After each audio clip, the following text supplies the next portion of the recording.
And it's a State of Bullshit podcast, and we are back. This is episode 89. Episode 89? Yeah, 89. Okay, we're back. All right. So it's Jesse, myself, Gabe, and we actually have a special guest, friend of the show. I hate saying that now. That's so horrible. Mike, the unapologetic apologist. Yeah. How you doing, Mike? Good. How are you? This guy just Thanks for having me on. Yeah. No problem.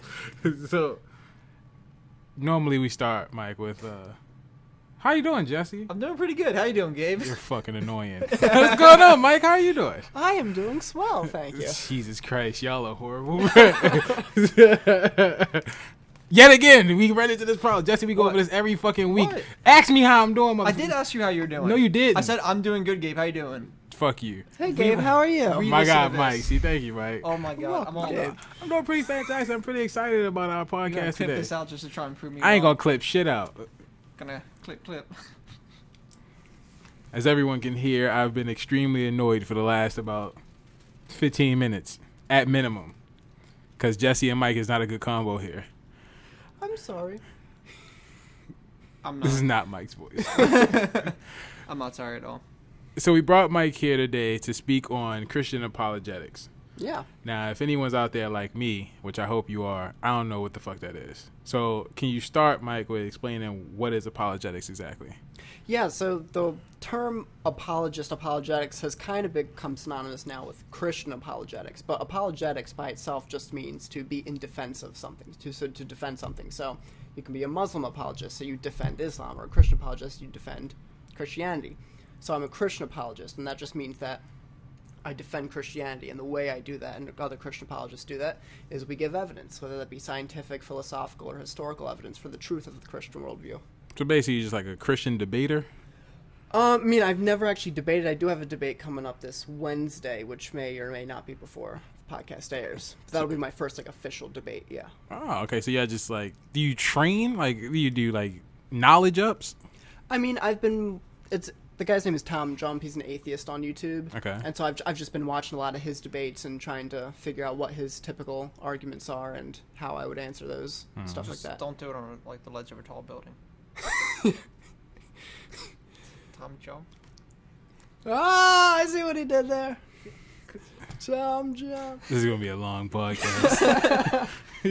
That's okay. All right, so let's start with, we've had our state of religion. So we've technically spoke on where we are, but for anyone who has not or have not listened to us before, I'm agnostic, essentially meaning that I believe in a higher being, but ultimately I don't subscribe to any religion. Me personally, I rather learn from each religion, figure out what I can take from each one, and then put it all into my own scope of things. In my religion, technically, I am God, but it's more like in a sense of God has put all the power needed inside of me, and I don't understand why I wouldn't have the power from there. All right? So I just need to tap into the greatness that's already inside of me. Jesse? Tap that, Gabe. How would you categorize your religious beliefs? I'd say someplace between agnostic and atheist. I would say my belief in religion is the same way I believe in ghosts, like aliens, the underwater city of Atlantis. Until there's evidence, there's not. I don't disbelieve that the potential is there.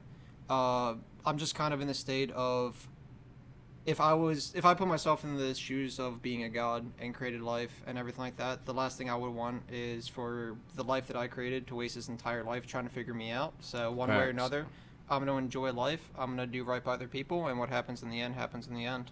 Hold on, so how would you feel if you just died and went to hell?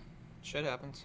So you just gonna burn for eternity? I mean, if I die and there's just a cat face at the end of the tunnel, then there's a cat face at the end of the tunnel.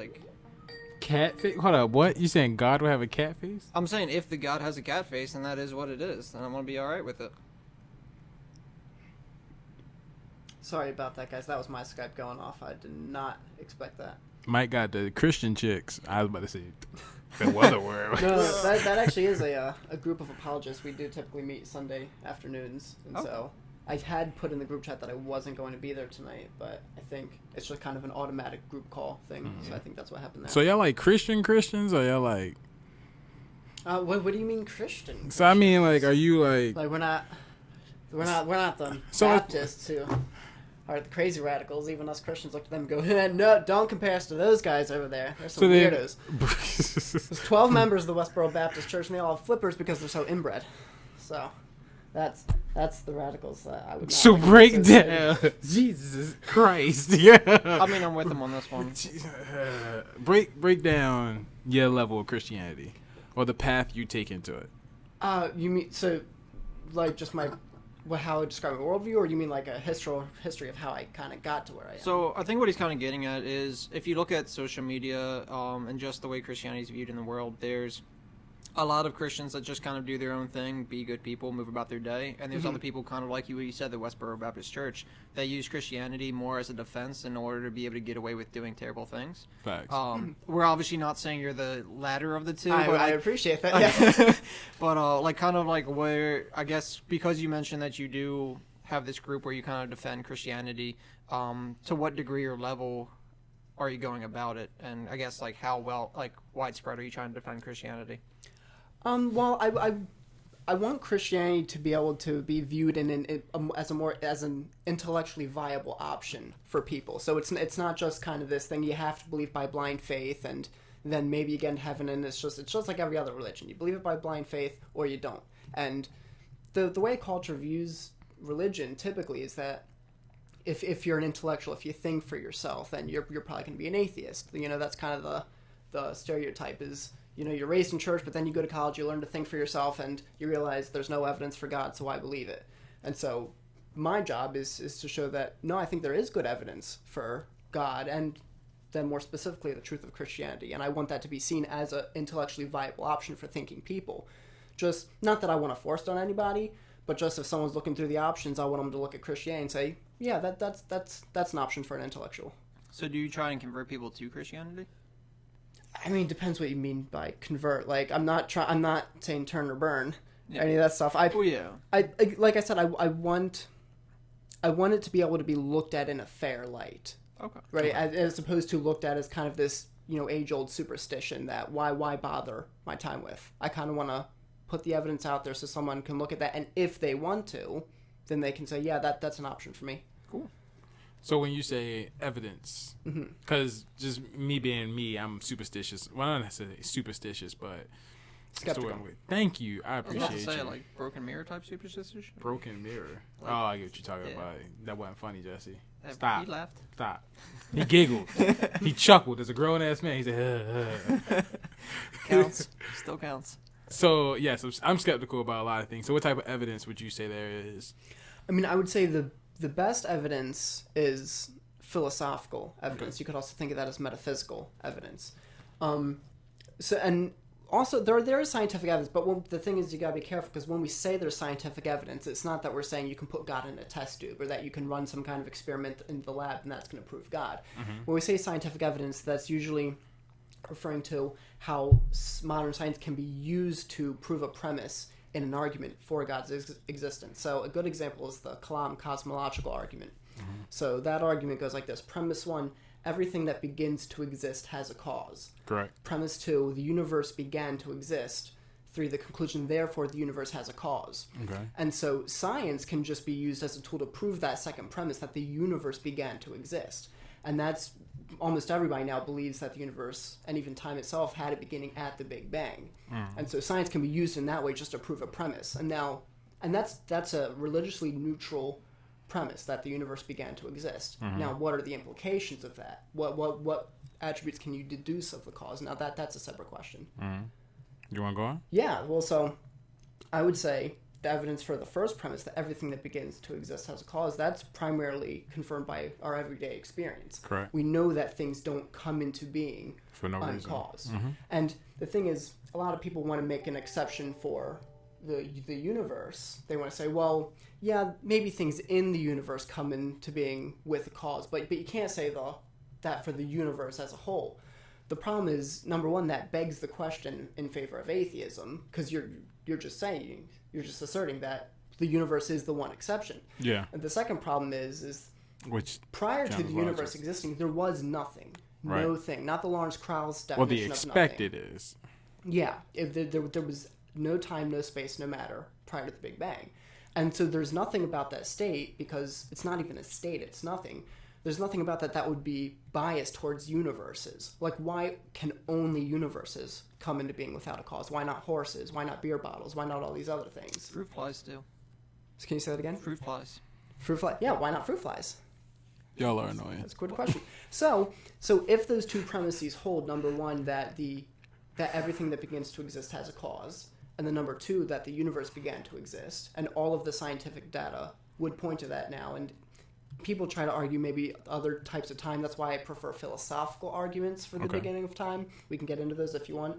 But if those two premises are true, then it follows logically and necessarily that the universe has a cause. Okay. And then, then you would ask the question, well, what does it mean to be a cause of the universe? And if we think of the universe as all time, all of space, all of matter, okay, all three of those things are correlative, meaning you can't have one or two without the other one, then whatever caused those things to come into existence can't be made of space, time, or matter, because those things didn't exist yet. I like it. And so the cause of the universe has to be spaceless, timeless, and immaterial. Okay. Now, it also has to be personal.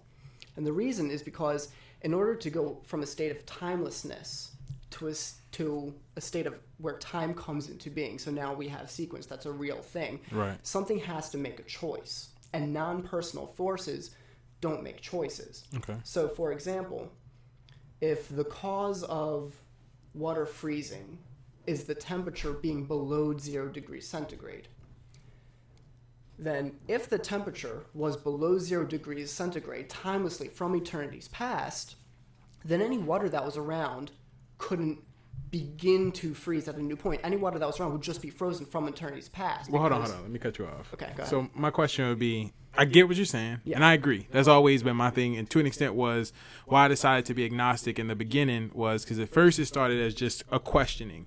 Why does my best friend who's gay have to burn in hell because he chose to live a life that was given to him? And I wouldn't even agree with that, so we can get into that later. Right. So then it's like upon that is other things like why do I question things, or why because I slipped up do I now have to burn in hell? Why is burning in hell used as a fear to control me rather than the thought of either making it to heaven or just living a good life, the conversation? And then, of course, it goes to, well, if there is no God, how was the universe started? People say the Big Bang, but then it's like, well, how can you say the Big Bang? Like, who started the Big Bang? That's just dumb to just say, oh, the Big Bang just happened. But now my question would be, I understand using that as a reason to believe in God, but why Christianity? Well, so that's a whole nother conversation. So I think there are a lot of good arguments for a theistic God, meaning a God that is outside of the universe, who creates and sustains the universe. Okay. So if we have evidence for it being like that, then that would rule out most of the pantheistic religions. Okay. Because pantheism is either an assertion that God is synonymous with the universe, that God and the universe are the same thing. So that would be, I don't know what. Like God is in everything, like Mother Earth and all that stuff? Yeah, like hug the trees. Mm-hmm. Hug the trees is what you go to. But I'm saying that wouldn't solve the problem. For example, the argument I just mentioned, the Kalam Cosmological Argument, because you need a being that exists prior to the universe. Okay. Which, that's kind of funky language, because when we're talking about before time, doesn't really make sense. But for the sake of our discussion, that works. I mean, well, we're just humans, so... Yeah. So pantheism can mean that. It can also mean more limited beings inside the universe, like Thor or Zeus or Horus or Osiris, all these kinds of gods. These are limited beings inside the universe. They're more akin to superheroes than they would be to any kind of god that I think is worth discussing. And so arguments for a theistic God rule out most of those possibilities. I can understand that. And then so you have the main three theistic religions, which are Islam, Judaism, and Christianity. Okay. And for me, the reason I go from theism to Christianity is because of the person Jesus of Nazareth. Okay. This is an actual historical figure we can look at. And he bursts onto the scene in a Jewish context and makes some what were pretty radical claims for the time. Because there was, in Jewish culture, an expected Messiah who's going to kind of come and restore the Davidic monarchy and all these things. And Jesus bursts onto the scene, and he's claiming to be that Messiah. He's claiming to be God incarnate. Mm-hmm. And so he's not just some regular average Messiah like maybe Muhammad was, who just says kind of, I bring God's word to you. Jesus was saying, I am God in the flesh. I just want to say that it's kind of hilarious how you low-key just shitting on Islam like that. Well, I wouldn't necessarily say I have my own other problems with Islam. I wouldn't say it's that I was mainly pointing out that Jesus is different from other prophets. Right, he a real one. So yeah, so you said Muhammad is the little muff. Right, I feel you. Keep going. Other prophets, even in the Old Testament, would kind of come along and they would always do things, and they would say, "Well, God says this, God does this," and they would always forgive other people using God's authority. Well, God forgives you. We'll pray for you. You repent, and God forgives you. Jesus comes on to the saying. He never says God says. He always says I say. Right. And he'll even kind of rephrase laws that are from the Old Testament with I say, and he always forgave people in his own authority. He claimed to be able to do that. Okay. So he had this radical self-understanding of being God in the flesh. And I think what verifies those claims, as opposed to just being the claims of a lunatic, is the resurrection. I think that there's good historical evidence that Jesus predicted and accomplished his resurrection. And if that's the case, if he really did die and really did rise again, then God raising Jesus from the dead would be the confirmation of the radical claims he made. Let's pause there. Yeah. And let me ask. So, because we've had this conversation many times on podcasts where I'm a bit iffy when it comes to books. So what is it that makes you feel like the resurrection actually happened, just being a human being and knowing that you can't die and come back? Yeah, I mean, well, so the first thing is, at one point, you have to acknowledge that we can know things about history. Like, so we can know that George Washington was the first president. We can know certain things. Okay. That's a whole nother. We won't get into that. The problem of historical knowledge. Actually, if you pick up a copy of Reasonable Faith, there's a chapter in there called "The Problem of Historical Knowledge," and they get into all these kind of nuanced things. Well, can we actually know things about history? And was everybody lying? Or, they get into all these things. Okay. So we won't get into that for now. We'll just assume. I have no problem with it. Maybe we can be at least confident. Yes. We can be confident that George Washington was the first president. I have no problem. It's certainly more plausible than not. For the sake of conversation, I have no problem with accepting that. Yeah. So. Okay. So assuming that we can know things about history, or at least we can look at historical texts and things and historical research and say certain things are more plausible than the alternative. Okay. Then there are certain historical facts surrounding Jesus of Nazareth that would point to his resurrection. And these historical facts, by the way, would be accepted by the mainstream of scholars. So that wouldn't just be Christian scholars, it'd be atheistic and agnostic scholars alike. Okay. So, for example, one of the main accepted facts, again, among all scholars of all walks of life, is the empty tomb. That the Sunday following Jesus' crucifixion, the tomb was found empty by a group of his women followers. Yeah, but I've seen Houdini. People have been faking their own deaths since. So you're saying Jesus was the first magician? That's how he turned the water to wine? So if you think about the distraction chick, he showed them the left hand and the right hand was actually dipping it out and putting it over here. Climbs out the whole time. So kind of what I'm getting at is, like, Jesus Christ, if you think about conspiracy theories nowadays, the big problem with conspiracy theories is anyone who's been a project manager knows that getting that many people to agree to one thing is near impossible. Project manager. But if you look at, like, kind of back then, you're talking about convincing, like, 15 people to be silent about it. So we can get into the conspiracy theories. So first I want to kind of try to parse out a couple different things. So of course. So I am a magician. I'm not a professional. I'm not paid to do it, but I do magic a lot for fun. And so if I give you $5, would you become a professional? Say again? Say if I gave you $5, would you become a professional? I do magic for you right now. Go ahead. If that makes me a professional, that's awesome. So the thing with Jesus, so I should like to point out the first thing is the cumulative case is what's important. So it's not just one fact. It's not just the empty tomb, and I can point to that one fact and say, aha, I know Jesus rose from the dead. You can come up with alternate explanations. The Jews did. The early Jews said that the disciples stole the body from the tomb. Right. Now, of course, that actually helps solidify the empty tomb as a historical event, because if there isn't an empty tomb, then you don't have to make up an excuse for it. So that's the first thing, is the Jews are admitting the tomb is empty, because they're making up an excuse and saying the disciples stole the body. Another thing would be the appearances. There is reports of the disciples having on multiple occasions seeing Jesus, and they ate with him and they talked with him, and then there's other people mentioned in the New Testament. So the post-mortem appearances. Yeah. Maybe they just weren't in on the con. It's good. Go ahead. Then second, no, that's fine. I said second. Third, would be the fact that all of them went to die for what they claimed to be true. They suffered brutal deaths and had no attributable motive to lie. So like you point out, the conspiracy. So it's not just a small number of people. So J. Warner Wallace, who was a cold case homicide detective for years and actually became a Christian because of the evidence. He used his skills as a detective to investigate the resurrection as a historical event and see if it came out looking good like all these other cold case homicide cases he does. And he points out that to have a successful conspiracy, as you pointed out, you need the smallest number of people possible, 2, 3. You get more than 3, it's almost not going to hold together. Yeah, so it's gonna Second, they need to have a tightly knit relationship with each other. So if they're just kind of comrades, they're not as likely to keep a lie up for the sake of the other person as they are if they're brothers or maybe father and son, things like that. You also need a very short period of time to hold the conspiracy. So it's much easier to hold a conspiracy for a week than it would be for several years. And the last thing is just slipping my mind. Oh, you also need little or no pressure to give it up. And of course, the disciples, none of that applies to the disciples. You had 12 disciples. Yeah, but what if they weren't in on it? Weren't in on what? What if the conspiracy was on them? Like they weren't in on it. Therefore, by killing them off, it killed off the people that everyone would think would be the ones that would admit to the conspiracy. So I'm going to need you to start that over. So are you saying? So one of the disciples weren't in on the con, but So in other words, so Jesus did something and they didn't know about it. Is what you're saying. Okay. Yeah. So therefore, then they start getting appearances of him because he starts lurking about, and then they get killed off for it. That cuts off all the loose strands, except for Jesus and the few people that know about it.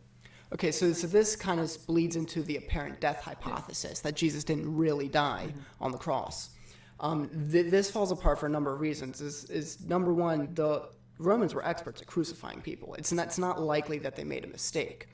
And even if you look at texts in the Bible of where they stuck the spear in his side and water came out, they didn't know about it then. Now we know that that's an actual medical condition, that when you die and you're in this position, that your lungs fill with water.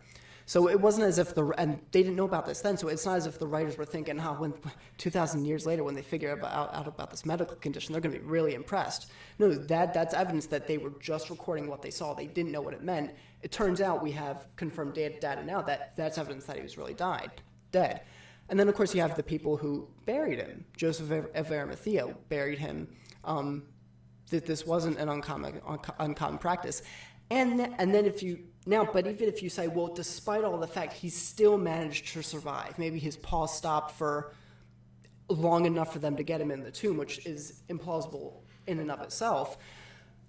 When you consider the amount of torture that Jesus went through, when you consider the amount of abuse his body took, that he had nails through his feet and his hands, or maybe wrists, depending on... Probably wrists. Yeah, probably wrists. That's what I think, too. Well, that'd be the way that it would be held up. The hands would just rip. Yeah, and the severity of the beating he took.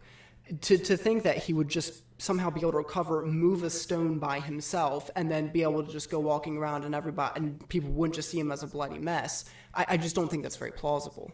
Right on. If that's fair. I mean, I understand it. My only problem with it is there's stories of like that are pretty common to an extent. Not the exact story, but stories of people surviving a situation where we believe they should have died or where they should not have died, etc. Now, I don't want to say that getting stabbed in the lungs, that's a common story where someone should just easily be able to come back from it. For me, all of my questions kind of rest in what makes you say that this isn't just a book? The New Testament? Correct. Or not even just that, just the Bible in general. Or a story. Well, so the main things I study do focus on the New Testament, so I would... Okay. I'll speak to that a little bit if I can. Yeah. No, I'm by no means an expert. I would highly suggest reading William Lane Craig, J. Warner Wallace is a big one, guys like that, J.P. Moreland. But from what I have is, it's not what it looks like when composing fiction. Okay. So, for example, we didn't even have... Well, we had what was understood. We had a canonized New Testament prior to the Council of Nicaea, the Council of Laodicea, but it was canonized kind of in tradition. It wasn't like the church fathers had to put their stamp on it yet. Okay. But so if you look up until that point, it wasn't as if there was anything called the New Testament. There was no such thing as the New Testament. There were just all these different sources going around. So the four Gospels, there were just these four independently recorded sources that were going around. People knew them as scripture. And the reason that the church fathers had to meet in the 300s AD, which they couldn't even meet before then because Christianity was being persecuted.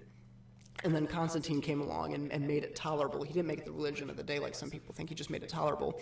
And so now the church fathers were able to meet, and there was all these false documents writing up claiming to have been written by eyewitnesses of the life of Jesus, like the Gospel of Peter, the Gospel of Thomas, the Gospel of Judas.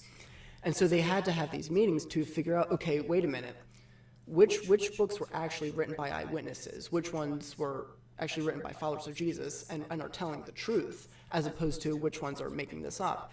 And the early church fathers could tell. I mean, granted, I don't have it in front of me. There have been people who have documented, like just in the book of Acts by itself, there's 86 details that only an eyewitness could have known.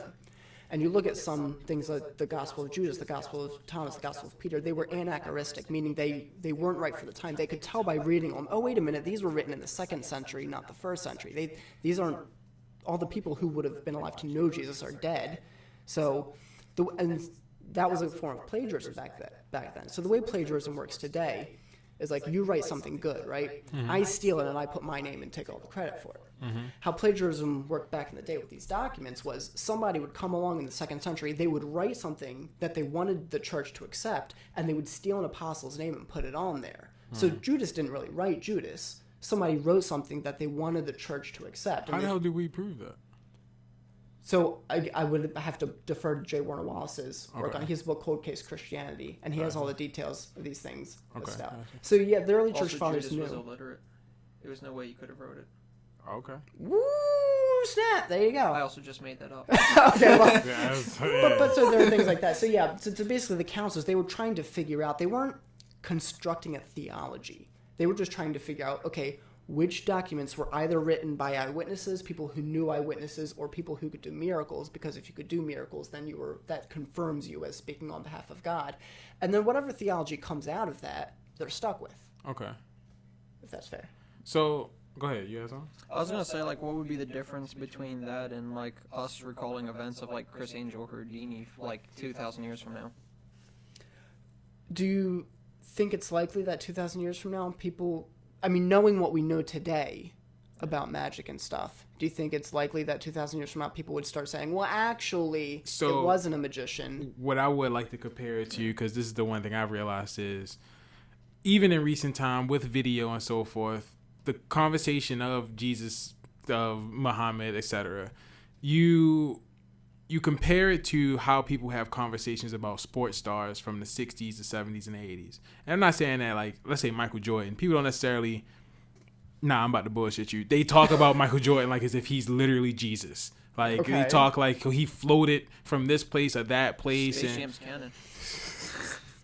And, the difference is in today's society, we can go back, we can watch movies or videos of his games and say, no, he didn't jump the way you say he jumped. He didn't float the way you say he float. Or there's people who do it now, and all it really comes to is he just jumped really high, and you kind of over exaggerated what he's talking about, right?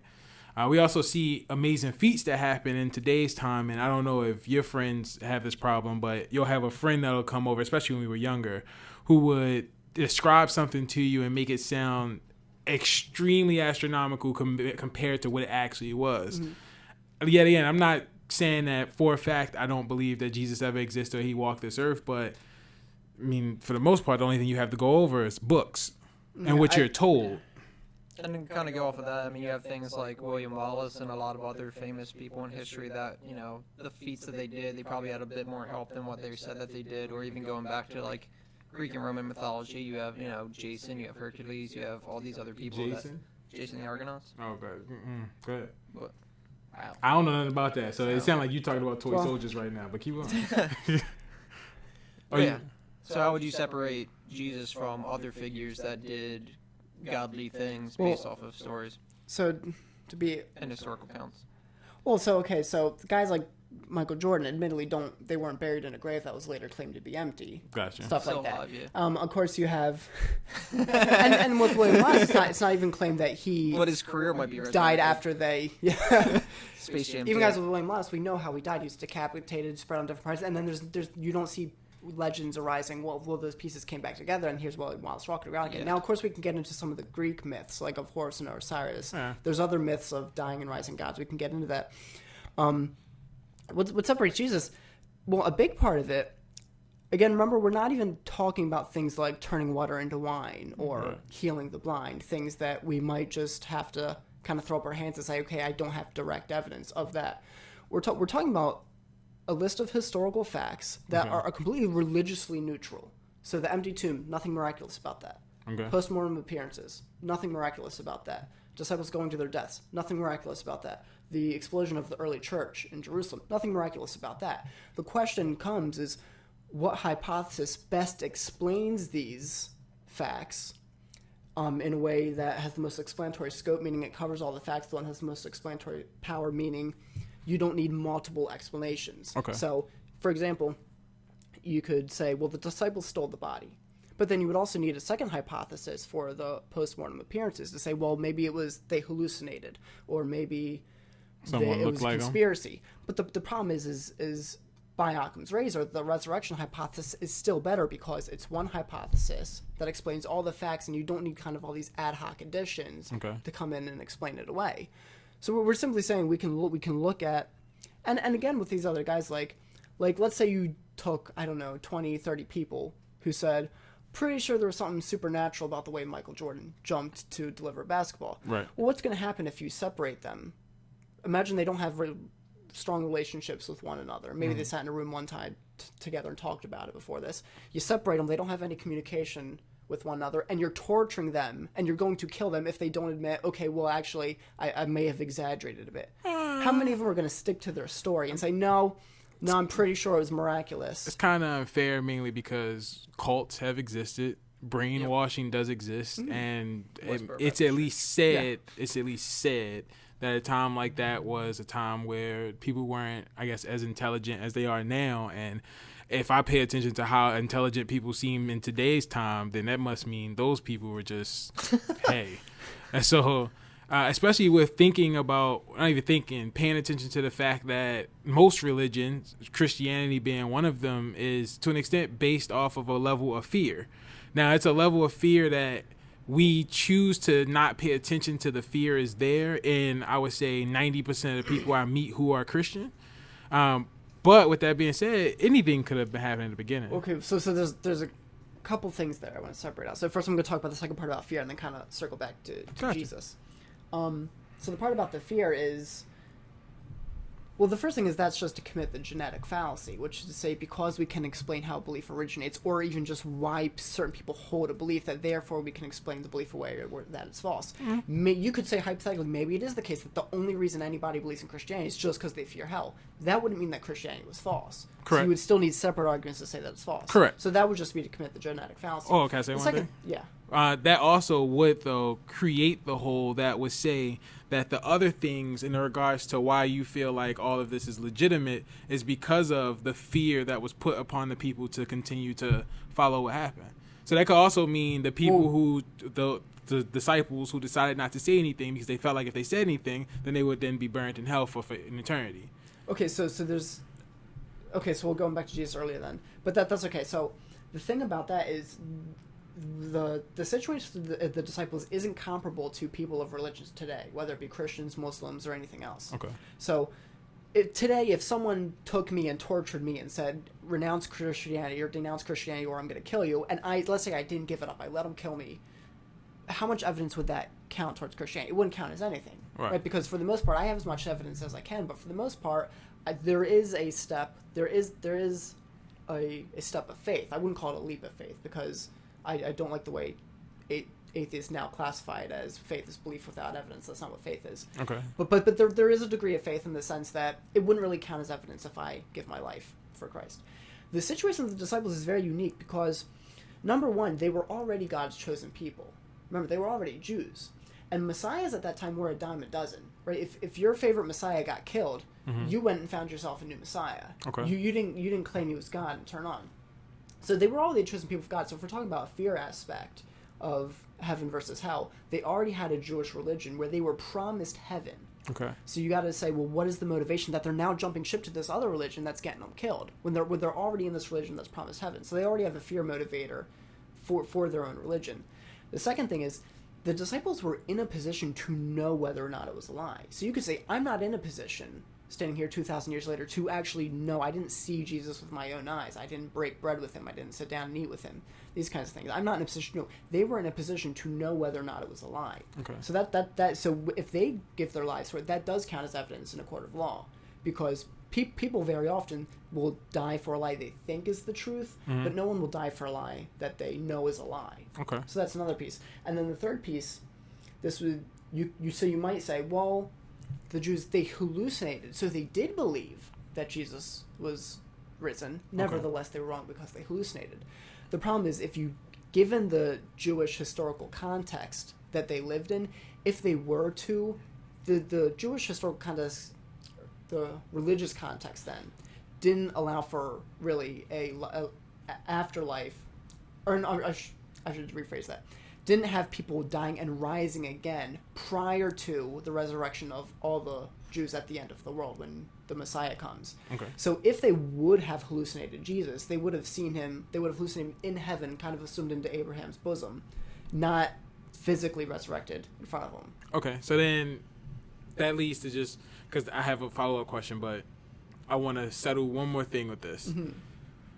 So with the same way that you're explaining how people would die for Jesus in that case, or the disciples died for Jesus, and that to an extent proves that something may have happened and that they knew something or some level of legitimacy. It proves it as a solo but piece of evidence, but it is a piece of evidence in the case. Okay, yes. So, and this is just what I'm about to say is going to be harsh, or maybe taken harsh, not like an insult, but Go for it.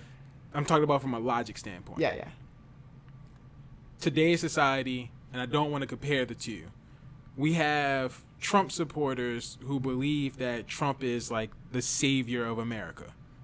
Okay, but you see, that could also be just used kind of in a metaphoric sense. Like, they don't think he's God, but they just think his policies are going to revolutionize America in a way no other politician could. These people, I don't want to necessarily say that they're wrong. They may have their reasons to believe that he's good for the nation. That's fine. Yeah. Right?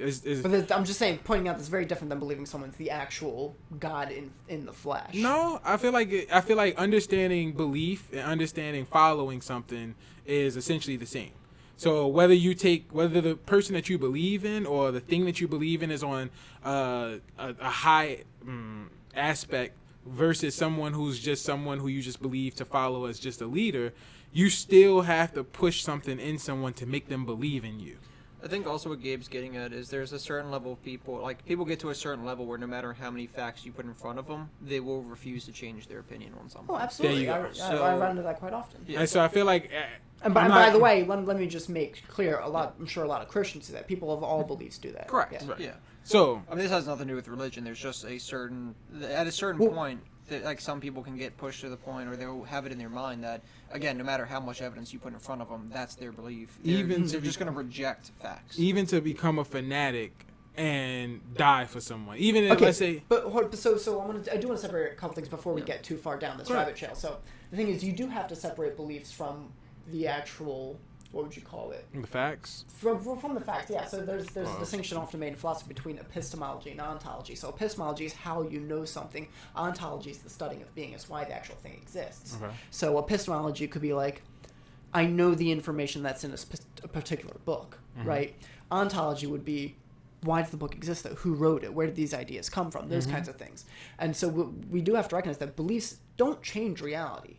And so someone could believe Trump is literally God in the flesh. That wouldn't change the reality. Either he is or he isn't. Right. But perspective is reality for people.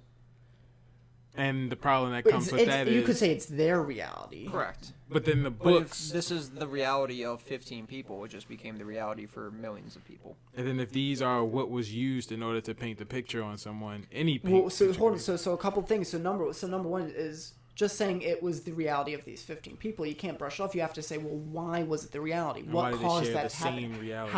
How do you explain 15 different people who had no prior belief in somebody physically rising from the dead. What caused them to get that belief? But you're comparing that to we just witnessed millions of people believe somebody who changed his opinion after 5 minutes. Like, will literally say one thing a week before and contradict himself a week otherwise and believe his word to be true. Well, I think what Mike is trying to say is with the 15 disciples, they had no reason to know him. Correct. Like, in this case, the Trump supporters are connected in some way. Here's one thing that's really important too, is they also had no motive to lie. Right. So J. Warner Wallace has documented that in all the crimes he's ever investigated, you can look at any crime committed throughout history, and it ultimately boils down to one of three motives. It's either money, pursuit of sex, or pursuit of power. Right? Money, lust, or power. One of those three. None of those are present for the New Testament writers. Isn't saying that you're God pretty powerful? Well, that would be for Jesus, but the disciples. He said that. I didn't, though. He said he was God. I didn't say that. Well, you said that Jesus was saying that he was God, not that he or the flesh of the God. flesh of God. Yes. There you Correct. go. So I'm saying, like, if we're talking about hold on. So you're separating them. Are you? Well, I'm talking about. I was more kind of reverting back to the conspiracy theory without saying it. I'm talking about a specific motive to commit a crime. So here's the thing: if Jesus really was God, he's not committing any crime by coming and saying it. Got you. But you're also assuming that this is a crime, not just a cult following gone wrong. I think what Jesse's trying to say is maybe Jesus obtained power by. Okay, but then so you're still stuck with the problem. You still have to have an explanation for how they came to believe this thing if it wasn't true. I mean, this again goes to there was no real good mental health like studies. I mean, he was just a magician. Well, I wouldn't go down. It's you can't really. It's hard enough to diagnose someone sitting next to you on the couch with a hallucination, much less people 2,000 years ago. Right? But I mean, what I'm saying is like we're not even going down the route of like hallucination. I'm just going down the route of like if you look at cult followings, like there are some people that you think are pretty sharp people that have joined cults and have believed wholeheartedly to their death or beyond that whatever that person's saying is true and everything like that. It's without having any, again, like the education to prove somebody's out of their mind or that they're believing something that's not true was even more far and few between back then, like, or even less easy to diagnose back then. So it's, just as viable to be like, Jesus was a cult following. They believed whatever he said because they were so far down that rabbit hole of believing his cult. Okay, so that's a fair point. The problem is when we're looking at different cults today, and I would need a specific example, typically there are better explanations than, well, whatever this person is claiming to be true. Either we can talk about people like Joseph Smith, who founded Mormonism. There's good evidence that he didn't do anything miraculous. I mean, and if you look at the people who claim to be eyewitnesses of his miracles, all of them denounced him except for 3 who were family members of his. So the thing is, so if we can look at any committed group, right? Say they're committed to their cult, they're committed to following their leader. In most cases, we do have an explanation for why it is that they believe the thing. So the question is, my explanation for why the disciples believed so fervently is that God raised Jesus from the dead. That's the God raised Jesus from the dead hypothesis. Now, if you're going to say, well, actually, they were wrong, like maybe a Muslim cult is wrong, or a Jewish cult is wrong, or a Mormon cult is wrong, you have to have a better explanation. Go ahead. So what I'm gathering is, why did they open the tomb after 3 days? Well, so according to the biblical text, it was angels who rolled the stones away. So it wasn't just people who were checking on the him. Stones were gone, like moved away. so So it could have just been anybody that I robbed. don't know. So just anybody could have rolled the stones away and moved the body, and then you have 15 people that thought Jesus was God, now not knowing where the body is. Or Okay, the so- stones were never moved. Well, so that's possible. So a couple things you got to remember is that there were Roman guards manning the tombs. And so if you're going to say, again, I understand if I say angels came, rolled the stone away, and the Roman guards were so scared of the angels they ran away, you could say, well, that's kind of a fanciful explanation. That's a miracle that you're talking about angels. But in the absence of that, then it would be the burden of proof would be on the person denying that to have a better explanation for why these Roman guards just left, because that was your head. If you abandoned your post, that was your head, and so I don't think. Like, ultimately, what I'm gathering ahead. is we've seen, since the story of Jesus, we've seen other stories such as Jesus unfold. But the story of Jesus and Christianity, for the most part, is so solid proof that it's difficult to say it never happened. I'm gathering that from you. I'm not really making a historically ignorant case to say, well, we don't really know. Therefore, like the God of the gaps argument. I'm saying we have these positive historical facts, again, agreed upon by Christian scholars, atheist scholars, agnostic scholars, all alike. And then you have to say, what is the best explanation of these historical facts? So what if everything's metaphors? In regards to maybe the angels aren't actual ascended beings. Maybe they are, I don't know, Ezio Auditore or some shit. And before the Roman soldiers moved the stones of the bodies as a practical joke. Or... Did you really just, huh? Yeah. Talk about conspiracy theories. What I'm saying, like... Again, just one historical fact that's not miraculous, that's religiously neutral, the empty tomb. That's not a metaphorical thing we're looking at. You're right. Again, especially when you have enemies of Christianity admitting it in their writings. Right. I mean, we're not arguing that the tomb was empty. It's more of a how did we know that it was actually a body was there, placed like, in there? How do we know he was actually dead? account of what the guards said that they saw? I mean, that sounds OD. Well, I'm just saying, like, I doubt that they would. But I mean, like, you're saying that it's somebody's head if they leave their post. Yeah. If like a rock started like rolling away, did they like go, what the hell? What if like, the Roman away? guards were the angels?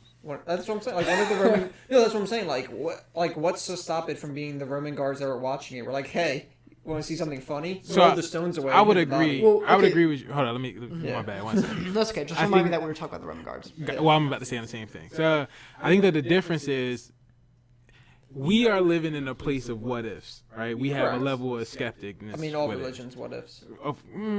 It's documented. This is what happened, right? Mike is in a place of this is what said was happened. I think I can make an argument of higher probability, but yeah, that's fine. That's what I'm saying. So that as well. So he's using all the evidence that is documented, but the difference is you and I, which actually confuses me. What? Jesse, this is actually a question I would like to ask you. So you and I have had conversations where I question, or we both question, like religion and history books to an extent.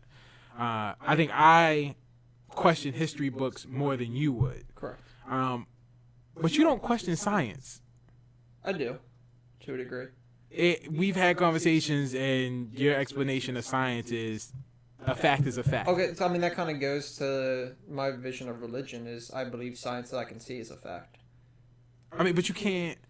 Like if you're like, hey, these two chemicals equal fire, and you put them together, and like fire starts, and hey, cool, look at that, it happens. Like that's a fact. Like it just happened.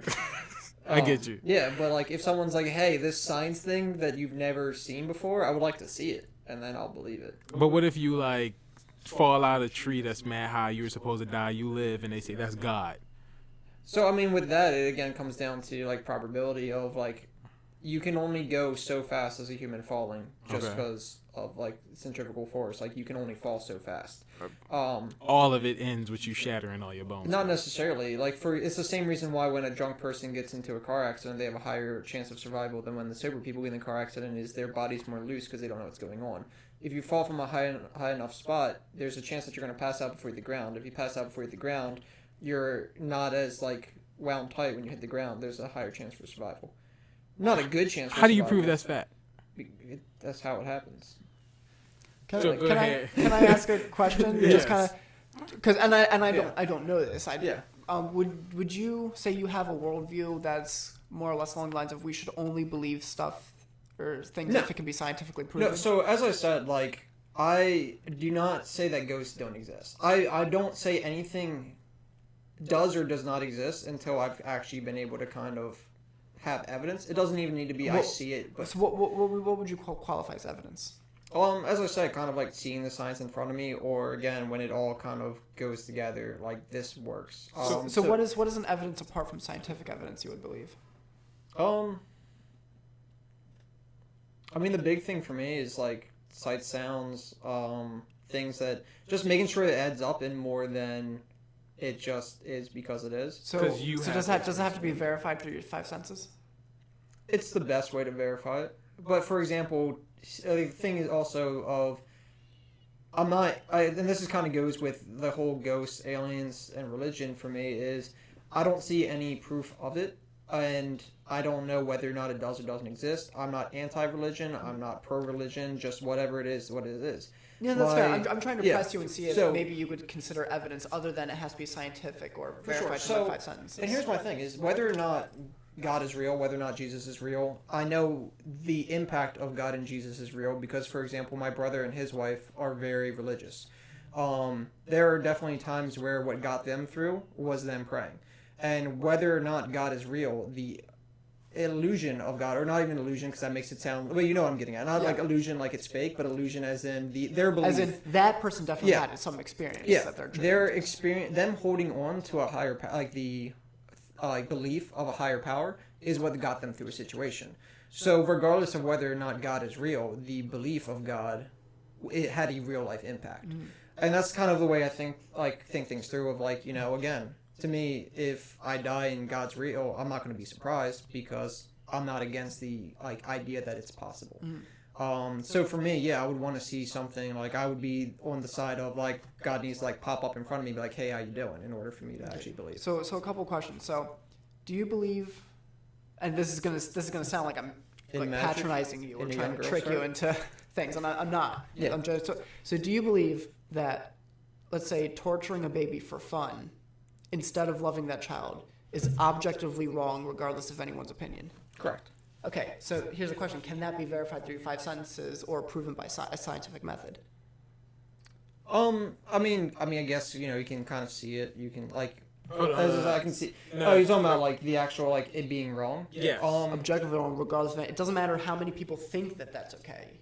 It's not. So he's questioning your belief of it being wrong or it not being wrong. No. Yeah. I agree with you that it's objectively wrong regardless of opinion. What I'm asking is that something that can be scientifically proven? He's questioning your belief in is it wrong or is it not wrong, and how you decide is it wrong or is it not wrong based off of science or even seeing it. Yeah. I mean, to me, with that particular case, I would say that, my biggest thing is if what you're doing puts somebody else in harm, that to me is wrong.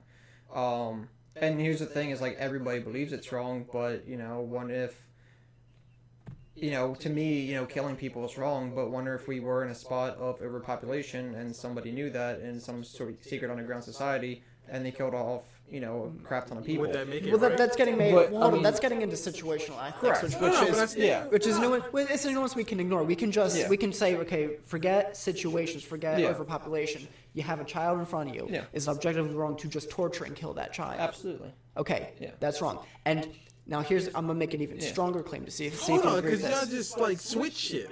You just said that it's objective on it's subjective on is it wrong or right, and then he just asked you again, and then you said yes, it's wrong. Yeah. Well, he was getting into a nuanced point of situational Yeah, I was ethics. saying that it was wrong to torture a baby from the get-go. Gotcha. Yeah, so that's I in no way am agreeing with torturing kids. No, I get that. Okay. So I'm going to make an even stronger claim. I want to see if you agree with this. So I would say that we can imagine a world in which every single adult human being thought that it was okay to torture and kill babies, that that's just what you're supposed to do with them. Okay? Everybody thinks that. My contention is even in that world, it would still be wrong. Would you agree with that? I mean, I personally would say that it's wrong, but that's also because we're in a world where it's wrong to do that.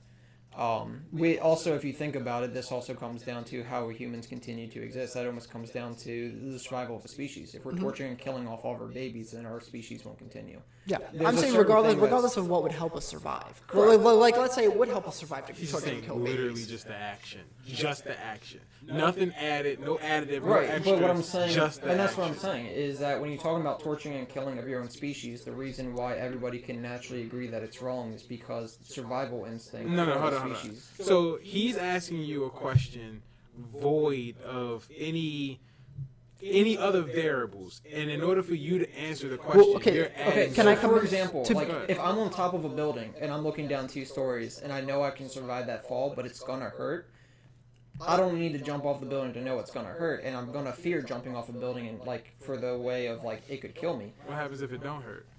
Well, then I got pretty lucky then. Go ahead, Mike. Well, no, because I lost my train of thought. You were making a point. I think about the survival. The point you were making, correct me if I'm wrong, is that through talking about survival and evolution things, we can explain why it is we believe it's wrong. My argument, it doesn't matter how we believe it. It's either right or it's wrong. It doesn't matter why we believe it, if we believe it. See, I'd like to know the why, because, for example, I'm definitely, I guess this isn't necessarily in the way of, like, you know, the whole baby situation, but, you know, the Crusades happened, everybody thought they were right doing that. That was Right. murdering a crap ton of people. And my contention is, it doesn't matter Yeah. how many of them believed it was right. It was wrong. Correct, but they all believed it was right. So now you get into this, if you don't have a why something's right or wrong, then how are you going to, like, determine that's right or wrong? Granted, again, everybody, I feel... That's what I'm leading into Yeah. slowly, as the why. Right. Yeah. So I want to make a contention real quick. So we have beliefs about the external world, things we can see and experience through our five senses, that there's a bar right here, that there's a chair right here, that if I take an axe to a tree and I do it enough times, eventually it can fall down, all kinds of things like that. And these are things that can be verified. So if someone believes that the sky is purple, and let's say they're colorblind, they really believe it, like they're not just lying. Yeah. We can still say that, okay, subjectively they may believe that, but objectively they're wrong. They're making an incorrect claim about the way that reality is. Okay. Now, I would say you can make a parallel argument for morality, that we are no less justified in believing that certain things are really right or really wrong, regardless of opinion. We're no less justified in believing that than we are of believing our experience with the external world, because we have experience with morality. We have experience of making right choices and not hurting people just for the sake of it, and trying to do our best, whatever you think a good deed is. And we look at figures like Hitler, and we abhor them. We think how evil and awful, like the Crusades, like you mentioned. You can look at that and say that was terrible, that was evil. And my point is, just as we would say the person claiming that the sky is purple is wrong, we can look at someone who believes that it's okay to murder 6 million Jews in the Holocaust, or we can look at somebody who says it's okay to kill a baby just for fun, and say they're objectively wrong about the way reality is. I mean, there's a reason, like, again, it's whether it be just human default morals or whether it be religion. Again, I'm not anti-religion to the way that I don't think it's possible. Where does human default morals come from? Well, that's what I'm saying, is there's default morals, because if you look at all religions have these default morals. No. You said human default morals. Yeah. Where are human default morals coming from? I've never seen a default human moral a damn. I've never seen a baby feel bad. Since you're already discussing, I don't want to interrupt, interrupt, but since we're already discussing, I might as well interject. Where this is going is another argument for God's existence, which is the argument for morality, which is to say that if there really is a realm of moral values and it's objective, regardless of people's opinions, then God must exist. Because in the absence of some transcendent anchor for the morals and duties that we would all hold and agree to, then everything's just reduced to human opinion or majority vote, or maybe evolution gave it to us. And none of that's an actual grounding for morality. It doesn't justify why something is objectively right or wrong regardless of people's opinion. Hold on. All right, so stop, because I'm going to ask you both questions, because this is where I get annoyed.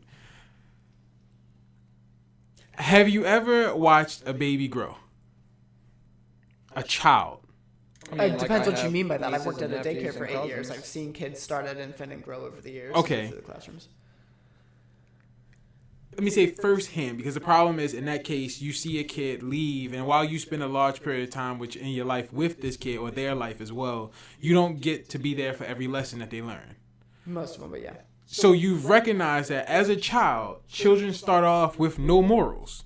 It's like animalistic selfishness. Correct.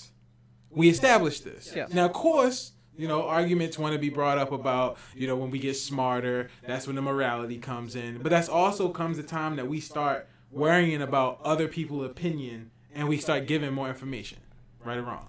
I wouldn't fully agree with all of that, but for the sake of the discussion, I'll grant it. Yeah, I mean, because, again, like, part of it also comes to, again, like, kids learn that they don't, like, not to hit other people if they get hit by, like, if they get in a fight at school.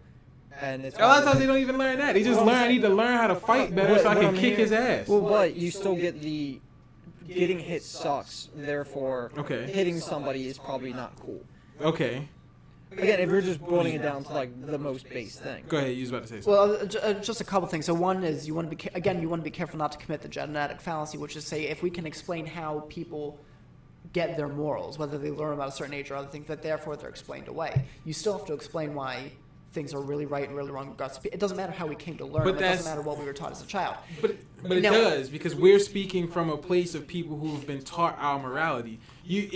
Especially if you decide that, or if you feel as though things are subjective, people do shit every day with no explanation as to what's right or That's wrong. why I wanted to start the conversation of, can we agree that things are really objective and it doesn't matter what people believe about them? Because that's going to play a part in this discussion. All right, If we eliminate God from the picture and we say, well, evolution gave us what we think we believe is right is really just survival of the fittest. It's the beings that had this set of moral values I wouldn't say survive are that. the ones that survive. I'm not saying you're saying that. Yeah, no, I get But you. I'm saying if we go down that path, then we are going to get to the conclusion that morality is relative. That it really doesn't. That there aren't things that are objectively wrong. They're just things we think are objectively wrong because that's what we've been taught. Now, you're making a specific argument about what we were taught. That's actually a good argument in favor of Christianity, because you got to remember that the West was found on modern Christendom. And so not all societies, certainly most of the societies throughout human history, for example, didn't believe forgiveness was a virtue. Loving your enemies wasn't considered a virtue. These are recent things that happened in the West. And so a lot of societies, for example, most societies throughout human history believed in child sacrifice. No. But the problem with that is like 95% of the world is colonized by Christians. Christianity has been pushed on large portions of the world. I would contest that. I mean, you look at anywhere in the Middle East, Islam is the dominant religion. And what there's, do they there's a political system, by the way, that's specifically a consequence of Islam. Okay, and what are they doing? Are they They persecute Christians. They throw gays off rooftops. okay? They forcibly circumcise women so they can't ever experience orgasm. Do they If you feel wanna like that's really right or learn about wrong? it. So No, I would say that they have a religion, unfortunately, that justifies those things and tells them that it's okay. So what is it that makes their morality so different from ours if God exists and is giving us our morality? Okay, so a couple things. This is going to get into a very much deeper philosophical argument Okay. of what it means for God to embody what is called the good. Uh-huh. We can go there. Perhaps an alternative route would just be to say for you just to look inside yourself and look at a Christian who, or even even a Muslim or an atheist. I don't want to make the mistake of people thinking I'm crapping on Muslims. Okay, I think Islam is a bad ideology, and when you look at other places in the Middle East where it's dominant, it tends to be. But there are good Muslims in the West. So let's say anybody in the West who's loving and caring for a baby, and then look at someone in the Middle East. Hold on. I think you should, instead of saying it like that, just separate the good and the bad, because it makes it sound like everyone in the West is good and everyone in the East is bad. That's a fair Yeah. point. That's a fair point. And I don't want people to be taking me out of context there either. So I appreciate that. Yeah. But okay, so I would just say anybody who is saying Subscribes love your to it. neighbor, Yeah.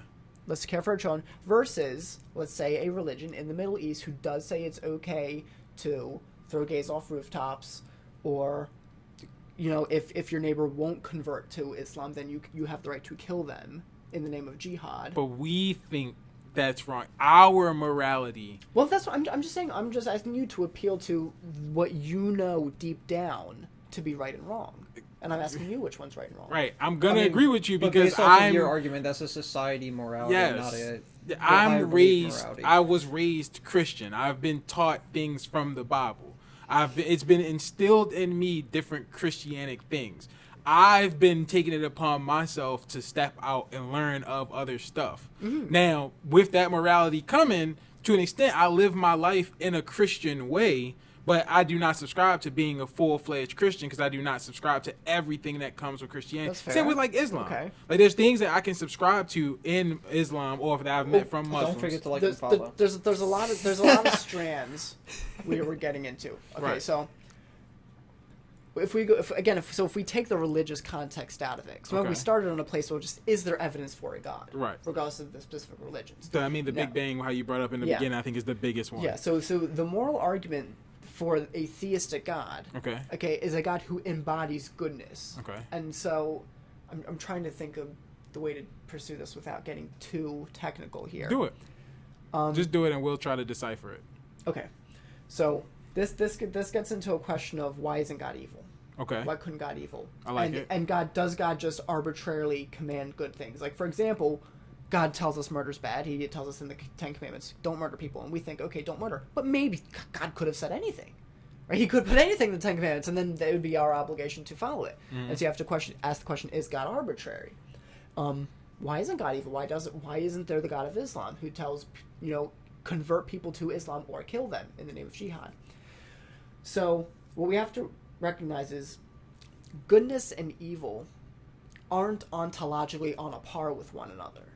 Right? It's not that there's some kind of abstract form called the good and some abstract form called the evil, and God is just going to maybe embody one or the other, or maybe some combination of them. Goodness actually has ontological foundation. There is a thing called goodness. There is no thing called evil. Evil is merely a lack or a deficiency in good. So you can think of that like heat and cold. Okay. There is such a thing as heat. Right? We can measure it. We can detect it. We know what it is. It's an actual thing. Cold, there is no such thing as cold. It doesn't exist. It's just the absence of heat. Same as black. Black doesn't exist. It's not a color. It's the absence of color. And so that's what evil is. Evil is not a thing that actually exists. It's just a deficiency or lack in a good thing.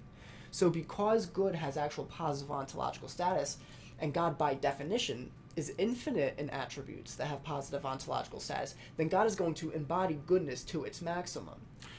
So whatever God is... Question. Yes. So what if God is everything, and the conversation of what's good is to believe or to take actions that assist everything, while evil is essentially being selfish? Because in every conversation of what is evil and what is good... I don't know that I would agree with the definition that God is everything. Why not? I don't know what you mean by that. Can you expound on it a little bit? Nah, he's everything. He is the well, earth. I mean, so we're talking about the pantheistic? No. What I mean is he he's said everything. He doesn't subscribe to that. I told you I don't subscribe to any of these things. No, I'm saying is earlier he said he doesn't. Oh no, I believe that understand God that. is in everything. It's God's the creator. No. All right, so I get what you're saying there. But my thing is in explaining what he just explained, and black is the absence of color, cold is the absence of heat, and so forth. You also then basically say that there's one centralized thing, and if you do not work towards this one centralized thing, then it would be considered evil. Well, so hold on, we gotta separate a couple of strands there. So, for example, to go back to the examples of black and cold. Yeah. So black and cold don't exist. Right. Right. They don't have positive ontological status that way, but they are real. Right. Right. So again, you go out on a winter's day, you feel how real cold is, even though it's not an actual thing that is it. And so evil doesn't exist. It is real though. Like if you're tortured for no reason, or you can just look at the History Channel and you can turn on the news. Yeah. And you can see the evil is real. I was going somewhere with that, and now it's left my head. Okay, good. So we have to have a proper definition of goodness. Right. So I would say a thing is good insofar as it realizes or actualizes its proper purpose. Hold on. So what I kind of disagree with that because that's kind of vague. Well, so, I was going to get more specific. I would say each time that we ever speak about something that is good, it's always talking about the betterment of everyone or everything else in some way, or more than just one person. Well, that would fit within my definition so long as that's in pursuit of a proper purpose. Gotcha. Okay, so I would say that if God creates humanity, then he has a purpose for humanity. And insofar as we take actions and do our best to realize that purpose and fulfill that purpose, we're good. So so by that definition, by the way, God wouldn't even be good, right? Because God's not fulfilling a higher purpose. Nevertheless, goodness flows from God because he is in his nature essentially loving, essentially kind. He wants the best for humanity. He wants the best for everything. Yeah, exactly. Right, but then according to your definition, again, this kind of goes back to the Crusades and Hitler. By your definition, but that would aligned with Hitler's perspective, Hitler was good according to him. He would. Because what he was doing, he thought was for the best of humanity. But wait. Remember, that's the argument we've been making, though, is that it doesn't matter what a person's opinion on the good is. That is fact. But it only matters what actually accords to reality. But to follow everything that Mike is saying... But if he succeeded, then all of reality would be attuned with him because he would have killed all. That's not incorrect. No, because remember, I also made the case that even if everybody on Earth thought something was right, that wouldn't make it right. So, to your example, let's say Hitler had won World War II and brainwashed everybody into thinking that murdering Jews, gypsies, and homosexuals was right. My contention is that actually wouldn't accord with reality. That would still be wrong. Especially if God exists. Now, if God doesn't exist, then you certainly could say that whatever the majority believes is right. I'm making a stronger claim, which is that reality isn't that way because it was designed by God. And so even if everyone agreed with Hitler, then everyone would just be wrong. So if we got into a situation where 20% of the world needed to die in order to maintain humanity, would killing 20% of the population be good? I would say no, because God has created humanity with intrinsic worth. and it's not up to us to just kind of say, Decide well, that we this can't 20% of people, they don't actually have as much worth as the other 80%. Like, Who would make it- the it would- decision of the 20%? like to use the example of Thanos, Yeah. it would have to be Yeah. completely arbitrary. And even then, I don't think anybody's justified. Because then we're talking about if we're literally going by randomness, how many babies and small children would end up in that bucket? Like, maybe if you're talking about all convicted criminals who are child rapists, maybe we could Yeah, but I don't get think that on. equals 50% of the population. Otherwise, that would get questionable. No, obviously, yeah. I was Our population would be very sad if that made up 50% of our population. But yeah, no. Again, it comes down to like, but and remember, people do have free will. correct. We have the choice, and I should like to make a point if we can take a bit of a sidetrack Yeah, go here, ahead. just so it's out there, because there's a lot of confusion about is it the third commandment? It's the commandment that says, "Thou shalt not take the Lord thy God's name in vain." So most people interpret that and think what that means is like cursing, like saying, "Oh, Jesus Christ, I stubbed my toe," or "Oh my God," or things like that. That's what people typically take that commandment to mean. That's not actually what it means, and the proof for that is it actually says right there in the next sentence that this is the only commandment God won't forgive. So it says, "Thou shalt not take the Lord thy God's name in vain." Then I'm not sure the exact wording, but God will not hold him guiltless, meaning God won't forgive this sin. And so clearly, the one sin God won't forgive isn't if you say, "Oh my God, what a great baseball game." That's not what it is. It's actually a mistranslation of the Hebrew. The actual Hebrew says, "Thou shalt not carry the Lord thy God's name in vain," and what that means is doing evil in the name of God. So things like you're talking about the Crusades, things like what Hitler did. Hitler did it in the name of Catholicism.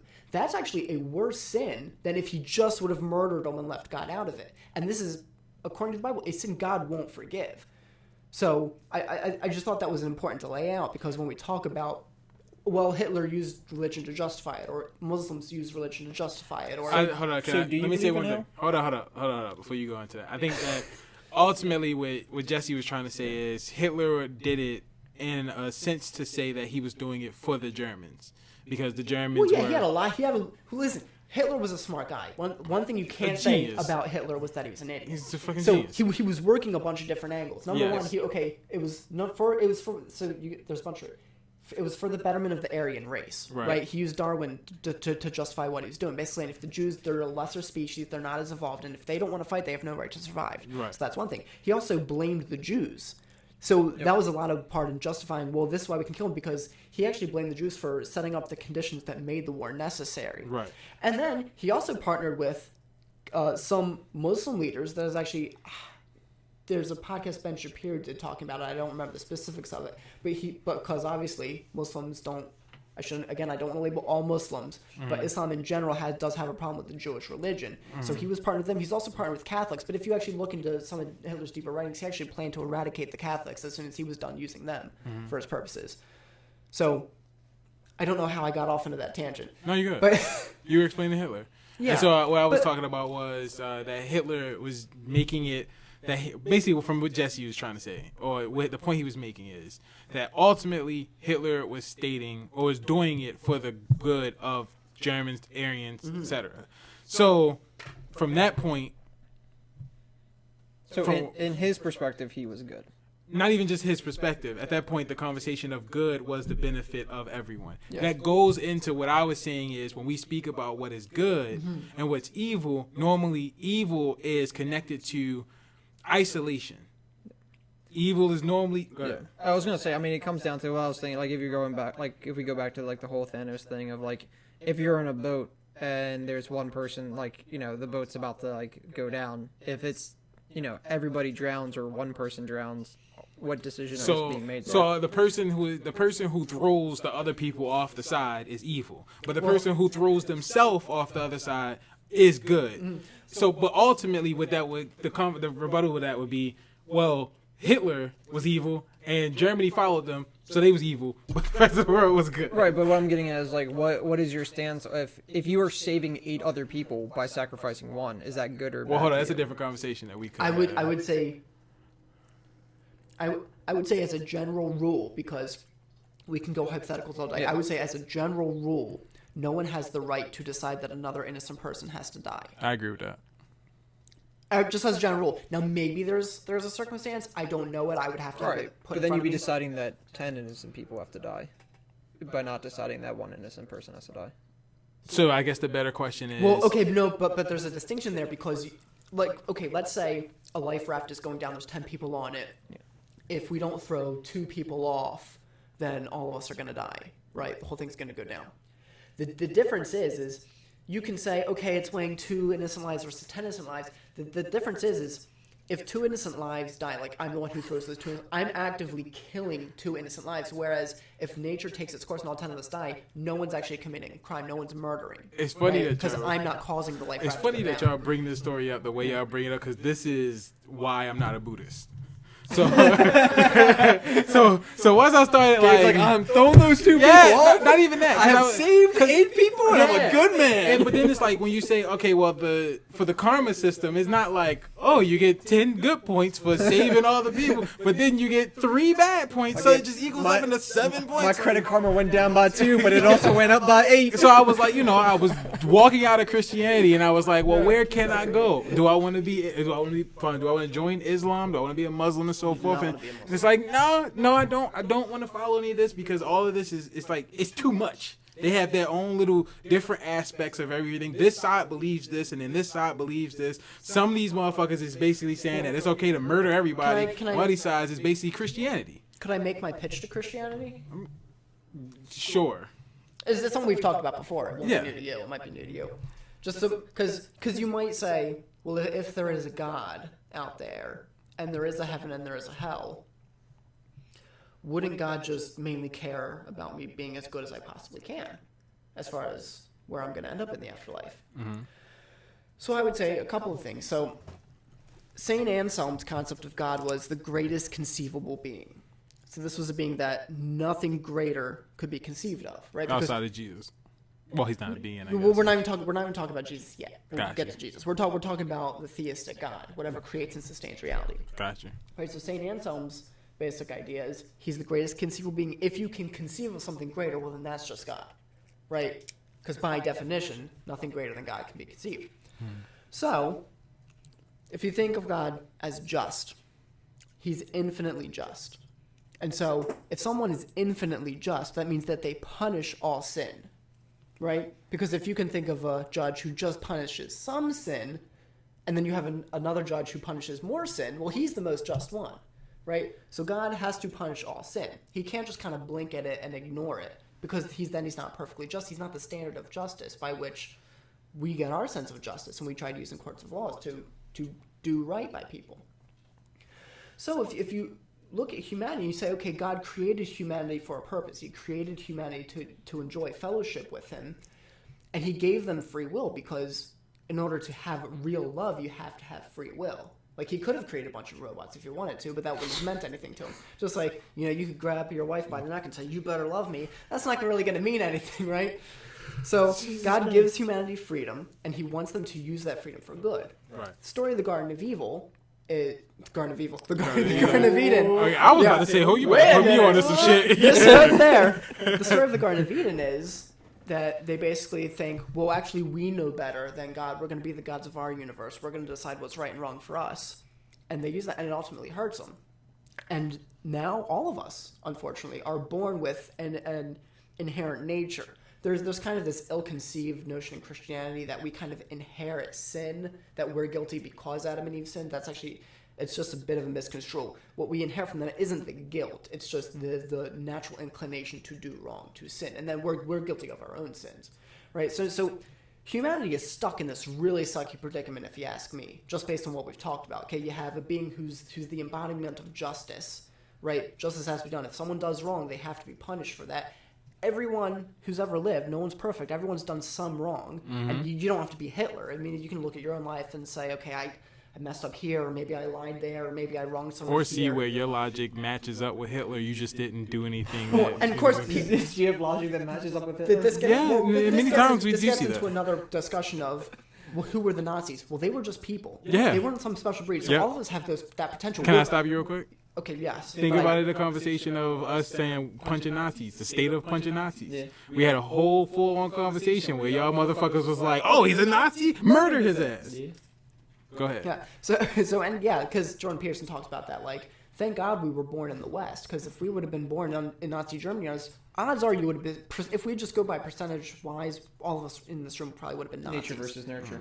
Yeah, it's Like a big problem. To be a Nazi, so you're gonna probably be a Nazi. Well, not even just that. There's a book called Ordinary Men, which it documents German police officers who at the beginning stages of World War II, so they were raised prior to the Hitlerian propaganda, so they weren't even propagandized into it at a young age, but it just documents how step by step they slowly ended up doing these horrible things. It's got me way off the point. The point is you don't have to be Hitler. You don't have to be a German officer at the concentration camps. You can just look at your own life and you can say, even if they're minuscule in comparison to Hitler, I have committed moral crimes. I think everybody's capable of doing that, I know what moral crimes are. So if you believe you've committed moral crimes, as small as they are, but you also believe moral crimes should be punished, and that God certainly, of all people, has the right to punish them, then I would say humanity's in a pretty sucky situation. So, are you finished? No. Go ahead. That's fair. But God's also in a predicament because he's not only infinitely just, he's also infinitely loving and merciful. And he wants a relationship with the people that he created to be in fellowship with himself. So he's in this situation. He's perfectly just. He has to punish all sin, but he's also perfectly loving. So he wants people to come to heaven. And so I would say that the logical solution to that is Christ. Is God comes in human form, and he takes the punishment on himself. So that's the perfect solution because God's justice is poured out. But the Nazis came after Jesus. Where are you going with this? Well, if Jesus came and took all that on, the Nazis came after Jesus. Okay. So, well, hold on. So do we need Christ 2.0? No. So let me finish the thought. So this is a logical solution to the problem because God's justice is poured out on Jesus. Sin is punished. It doesn't go unpunished. It doesn't just God kind of winks at it, forgives it, and ignores it. It is punished on Jesus. But because Jesus has taken that on himself, now we can be reconciled to God. And the reason you pick Christianity instead of just try to be a good person is because I don't think being a good person gets you into heaven. Okay. Because no matter how much good you do, it will never erase the bad you've done.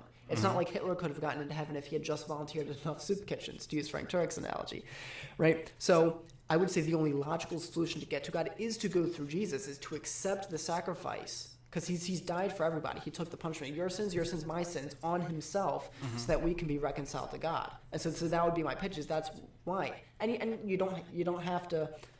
It's hard for people. I get it. I really do because you look at religious fanatics all over the world. It's easy to look at a church from the outside and see how people behave. I even do it inside church sometimes. I'm like, it can get a little wild in here sometimes. You never know what's genuine and what's not. But I would say, you can ignore that, and what really matters is your personal relationship with Jesus. If you call out to God, the Bible promises if you call out to God, he will meet you, he will come to you. Does that mean everybody that died before Jesus went to hell? No, because if you look at the Old Testament, kind of what's leading up is there is a promise for a Messiah to people like Abraham and like Moses, and so as long as they didn't know Jesus. Now, I want to separate two things. This doesn't mean that they were saved apart from Jesus, right? What this means is that Jesus' sacrifice was retroactive on those people because they put their faith in the one true God and in the promise of the Messiah who was to come and redeem them. So that's a good question, yeah. But that would be my pitch, is just on a logical sense.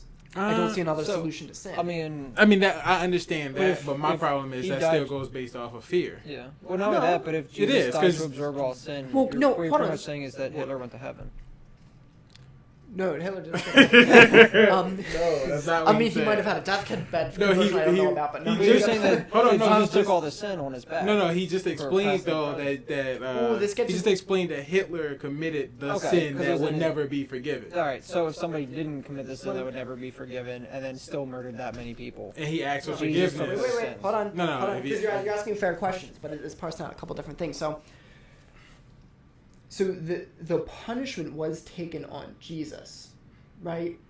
But you have to accept that so that it can be applied to you, right? The promise in the New Testament is that when we get to heaven and God looks at us, he can say, you're guilty of X, Y, Z sins, you're going to hell. Or he can look at us and say, you're justified, you're forgiven because of Christ. And so we have to accept what Christ has done for us, so that when God looks at us, that Jesus' righteousness isn't impugned over to us and we're seen as guiltless in front of God. But it's only because we've accepted Jesus. So what Jesus did justified everybody, but we have to accept that in order to actually for that to be applied to us in heaven. Yeah, but what if Hitler accepted Jesus right before he died? No, but he also committed the What if a sin. Hitler-esque person who didn't do things in the name of God? So I would say all sin was taken on Jesus. And look, it's really easy to look at ourselves or to look at Hitler and do a moral comparison, right? So like what people very often do, right? Okay, so they have this line is like the the nutrition chart. Yeah, I wish I had in front of me. Frank Turek actually does a great. This is good. This is No, Jesus it's will more sort like, of forgive you. There's like Fuck you, Hitler, Hitler. there's Hitler murdering like 6 million people, and then there's like Genghis Khan, and then it like trickles all the way down to someone who just killed one person. So Frank Turek does this in his seminars. I really like it. He has a PowerPoint slide for it, and so he has God up here at the top, representing this vertical. Am I saying that right? No, vertical's up and down. This horizontal line right up at the top, and then on the bottom he has all these pictures, and he goes, okay, you put Mother Teresa, the moral giant, on one end, and you put Hitler, the moral midget, on the other end. Right now, criminals. Whoa, hold on. The moral small person. Keep going. Oh my God. The moral. Yeah, keep going. I see what you're doing. Okay, so now criminals, they go next to Hitler. They're not quite as bad as Hitler, but they're pretty bad. Of course. Now, our picture, this goes right next to Mother Teresa's. We're not quite as good as Mother Teresa, but we're pretty good. Then kind of our neighbors who we know they're kind of up to no good, well, now they're in the middle, right? And then we kind of arbitrarily draw this line up and down, and we go, okay, those are the bad people that are going to hell. Here's the good people, us and Mother Teresa, we're going to heaven. The problem is that's not the way the moral line runs. It runs directly under God. All of us fall short. God is the standard of perfection. He is the standard of, and Jesus lived a perfect life. That is the standard of what it takes to get you into heaven apart from Jesus, is to live a perfect life. All of us Didn't he do some things between the age of like 12 and 32? This guy. Now you can see, remember we discussed before the Gnostic Gospels, the things that were written in the 2nd century? Those weren't accepted by the church. Those were proved I as wonder why forgeries. they weren't accepted. Again, This makes us look bad. No, well, again, that's the theory some people Jesus have. like 7 years old, bro. I would argue if you look at the history, they weren't rejected because of their theology. They were rejected because they weren't written by eyewitnesses. They weren't written by people who knew Jesus. I mean, nobody like can recount like, oh, little Hitler at the age of 10. Jesus. This is like nobody was documenting his life at the age of 10 because no one knew Hitler was going to be Hitler. Yeah, it's fair. But I Hey, don't. there's a pin right here. I don't see how that applies to a gospel that was written 100 years after all the disciples of Jesus on. lived Well, and no, I'm died. just saying that there are things where it says that like Jesus acted up in a temple and all this other Move. stuff. Yeah, Move and on. I'm those came over 100 years later. He gave And you a so rebuttal on that already. But I would, so to come back to it's really hard to conceive of Hitler having a deathbed conversion and then us going to heaven and seeing him there. That's really hard to conceive of. But I would say, look, don't be so thinking that we're deserving of forgiveness, and don't be so underestimating of the power of Jesus' sacrifice that he could save even Hitler, even the most monstrous person we can think of. Don't be underestimating the power of Jesus, that he did take that on himself. So, do you have anything more? Did you want to close out? Yeah, so I mean, so you're talking about like how God created everything. Do you think it's a chance that God just created everything and then just dipped out and went to go create something else? So it's supernatural? Hold on. No, I mean like. Go ahead. So that's the term deism. That's a deistic God. It's kind of a God who creates the universe and then just kind of lets it be. Yeah. So, well, I would say everything we've discussed, if Jesus really was who he claimed to be, well, then there goes that theory. That Jesus shows that God isn't just kind of distant to his creation, that he really does care Could've about it, just he been really maintenance. does enter. But even if you leave Jesus, there are certain arguments that would take a bit of time to outline, like the argument from change. So there's a book by Edward Fazer called 5 Proofs for the Existence of God. And so, like the argument from change, it's a really technical argument, but it shows that not only do you need a first cause, but you need an ultimate explanation for why anything exists here and now. And so if whatever this ultimate cause of things isn't currently active, then the universe would just fall apart. So I like the analogy Frank Turek gives, which is God is to the universe what a band is to music. So long as a band is continually playing, it's creating and sustaining the music simultaneously. But if the band were to stop playing, the music would be done. It would go away. And that's kind of the relationship God has with the universe. He creates it, and he's currently sustaining it, holding it all together. That's why science works. That's why all the natural laws behave so consistently, that it's not just craziness and just, Yeah, but we particles still flying listen to apart. music from dead bands. Hold on. So if God left, we would gravity wouldn't exist.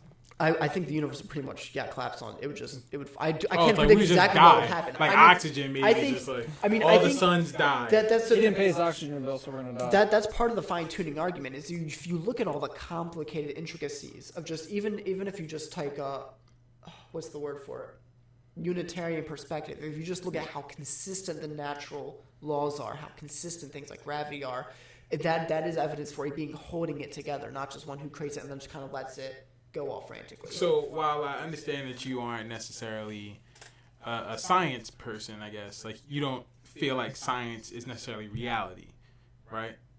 Well, I don't. Well, you have to rephrase. I'm not anti-science in any sense. No, I get that. But what I mean is science doesn't create your laws to reality for you. I would say science is a tool we use to understand reality. Right. That's basically is what I'm saying. Yeah. Right. So this goes to me not believing in books. So do you believe what science says about, let's say, other galaxies and other planets?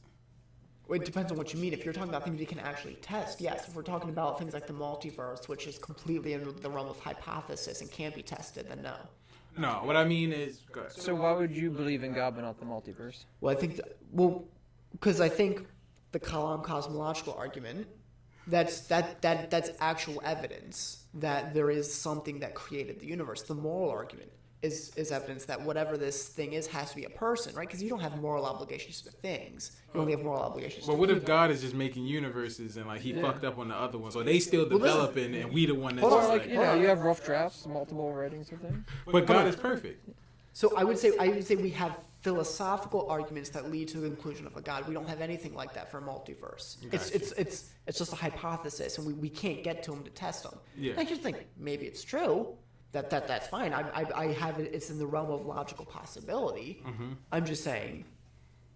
What I mean evidence is yet. though, like, what about when we start talking about, or when science starts talking about the gravity that's on another planet, or the lack of gravity that's on another planet, or conversations like the moon landing and so forth. When science starts telling you these things that, to my opinion, can easily be fabricated. Well, so let me parse out a couple things. So Frank Turk often says this, which is science doesn't say anything scientists do. Right. And so, yeah, science is a really useful tool.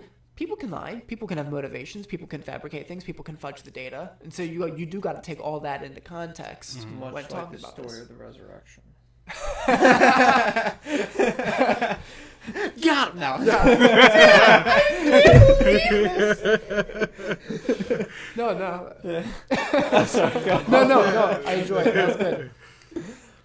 That's all. Honestly, it was just a question. That's all it was. Yeah, no, I think science is a really useful tool. Because I Gotcha. don't think it's the ultimate foundation of reality. Gotcha.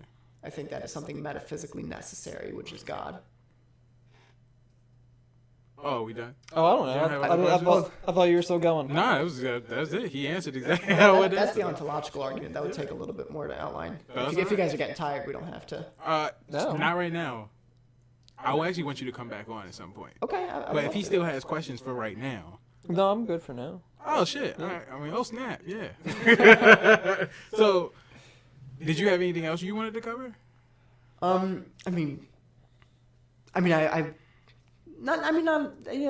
might want to cut it off before I say something too stupid. Oh, I mean, I actually, could always get into So I guess- ontological argument. That's one. the one thing that I do have is just to kind of confirm, when you're in defense of Christianity, you're talking about the actual, existence of Christianity, not, the perception in society. Technically both. So what I'm hoping is that to provide evidence that it is actually true, that is the way reality is, that it can be seen as an intellectually viable option. Correct. Not so much the integrity within society's viewpoints. Well, technically, isn't it not connected? So, for example, you can believe Christianity exists, or you can believe the other religions. But for example, in society right now, because of Westboro Baptist Church, because of neo-Nazis, because of like white supremacy, because of a lot of different organizations using Christianity as kind of their flag to do evil under. But the or, problem, like, That's the reason it's the unforgivable sin. Because think of it, a man who kills someone in the name of God has done a worse crime than someone who's just killed the same someone. time, is he Because Christian? they've now given everyone else an example of, hey, well, look what But Christianity so I gets mean, you. so but he because- technically he would say he's Christian, but he's not a Christian. correct. So for example, when like the Baltimore riots were happening, a lot of people tried to pin like the people that Hold on, were say doing. it. Was So that- like was when the that- Baltimore riots were happening, Okay. and not the actual like this is the like the purpose of the parade and everything like that, but when like it was just a bunch of rambunctious people, not even like the organized riots They where they tried were to- attacking specific areas, but Just like like- some people just doing like random shit off on the side. Like how They try they to pin try- it on Black Lives Matter. Yeah, They try I was to gonna connect say. it to Black Lives Matter. Yeah. Westboro Baptist Church connects themselves to Christianity, even though they don't follow the Christian code. Like, for at least from what I understand of Christianity, Yeah, they're not I would- very Christian-like. Yeah, But, I'd but say they if still you want fly to know, under the somebody wants flag to know of what Christianity is, Christianity. read the New Testament. Don't go by what people Correct. in society are doing. But so when you're saying that you're defending Christianity, you're defending the intellectual existence of Christianity, not the social perception of whether or not Christianity is healthy or No. unhealthy. I mean, I certainly wouldn't be defending anybody that looks like the Westboro Baptist Church or Correct. radicals or things He like would that. be Yeah. defending I would like to actual say Christianity. here, maybe I could say I defend mere Christianity, what C.S. Lewis called mere Christianity, which is it's just the very core beliefs that you would get if you read Okay. the New Testament. Okay. Same as I had a conversation with Right. someone. I was just trying to say, you have nothing to do with like denouncing the Westboro Baptist Church, like trying to denounce Westboro Baptist Church of being Christians because they don't actually tie with Christian terms. You're just mostly Exactly. focused on the actual existence of Christianity. Yeah, well, the truth of it. Okay. I think it's actually true, and I think it's historically true. I mean, Jesus, they're No, hold on, because Jesse's asking you like 6 questions in one, and the problem is he's like covering up stuff, but he doesn't realize that he's answering it. You're answering his question without him asking you that question. So That's you right. asking him, maybe if I he's, maybe I can say it more clearly. I think Christianity is true. I think there is a God. Yes. It's not us.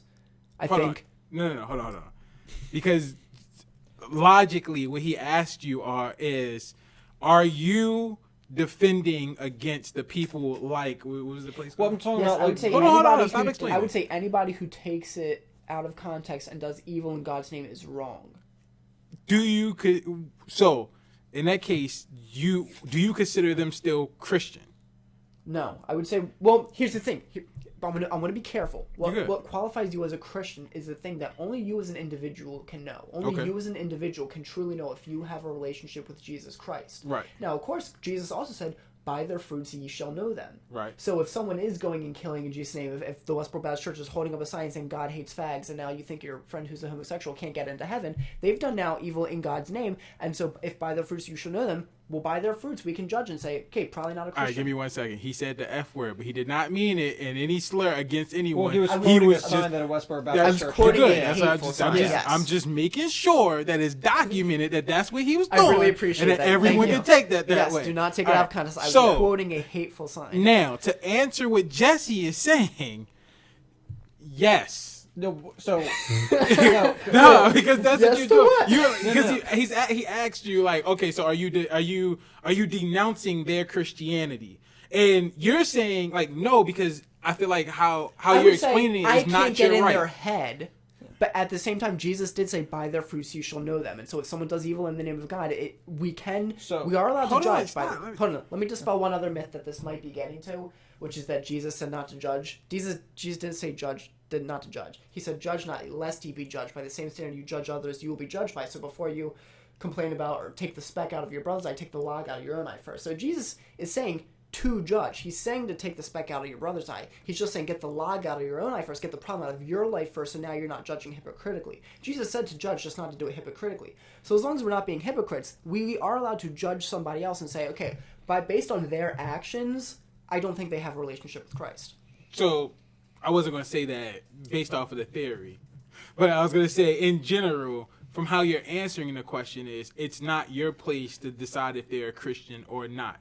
But what you are I can make a saying, judgment. you can, but you're saying that it's not just how you explain. You know, the Because Christian. here's the thing. If we look at all the members of the Westboro Baptist Church and say they're going up and doing some kind of really hateful parade or whatever, we don't know that maybe there isn't some young person in a family who just goes to that church because their parents tell them to. They're too young to rebel yet, and maybe they really want a relationship with Christ. And so we do want to kind of be careful in that sense to not judge an individual based on the group's actions. Yet again.